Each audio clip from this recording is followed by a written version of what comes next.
Good evening, Brad. People have a lot of different issues with the marijuana industry, but one that is harder to see are the effects it has on Humboldt County's watersheds.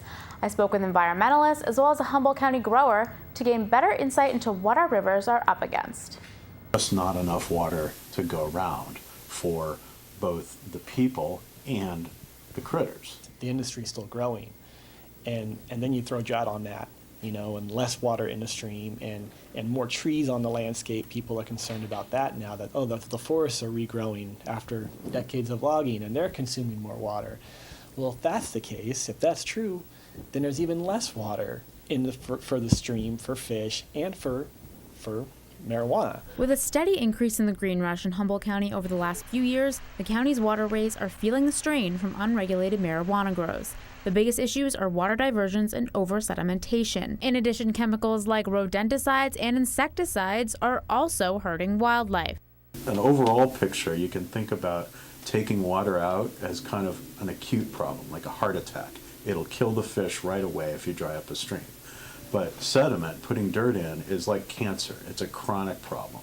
For fish, even relatively benign fertilizers or pesticides that seem like they're not a big deal on land can actually be a really big problem in water. The goal is to regulate, something the Department of Fish and Wildlife Scott Bauer is working heavily on with his colleagues. We're permitting hundreds of people right now within the industry. They're coming to us, they're getting permits. We're telling them, you're not going to be diverting water in the summertime. You better get storage. You better develop ponds or buy tanks or something, because we're going to protect the state of California's resources. And regulated growers like Nathan Whittington are trying to change that perception of marijuana being a detriment to the environment. We're trying to fill that gap by carefully monitoring our water flow. We have water meters on our systems here, and so we can actually accurately state how much water we use, how we use it, and the idea here is to give the county and the state some good, clean data that they can use to be a predictive model for what this industry can and should be doing. Whittington's Ladybug Herbal Sanctuary uses a drip system to prevent overwatering and runoff. They also store their rainwater to keep them from diverting in the summer and use a grandfathered well in permitted spring. Although we're not required to forbear our water use, we willingly do it just to prove that it can be done. The key is to educate people and to get them into compliance with recognizing that they can actually grow a quality crop and do it in an environmentally friendly way. But marijuana is a water-loving plant, hence why most grow sites congregate around watersheds.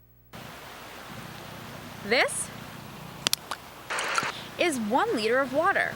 According to numbers put out by the industry in 2010, it takes about 23 of these in order to adequately water a single marijuana plant every single day in the heat of the summer. For comparison, California wine grapes only require about half that. But Bauer says though water usage is an issue, their biggest concern right now is the sheer number of cultivation sites that have sprung up in the last few years. The sheer magnitude of increase, the green rush, this year of all years is the biggest. And we keep thinking, and last year we thought there couldn't possibly be more cultivation taking place. And this year we see this incredible increase. But Bauer doesn't think the future looks bleak. The hope is for an ultimately regulated market. It just may take some time to get there on the large scale it requires. If you care about just the intrinsic value of fish and wildlife, that they be around for our children and to enjoy, you want to see this industry regulated. Now, Bauer also talked about how the rivers affect all of our other industries, like our sport fishing industry and commercial fishing industry, which he actually spoke about in the past tense, saying that they were, quote, once vibrant. He also explained that keeping the rivers healthy keeps the timber industry healthy, and that all of these things that offer the people of the county, quote, opportunity depend on rivers. And so this new industry needs to be fully regulated as well, so there will be more farms like the Ladybug Herbal Sanctuary doing things the right way in Humboldt. And don't forget to watch tomorrow night at 6 and 11 for the new Green Rush as Prop 64, the end of the black market. Back to you, Brad.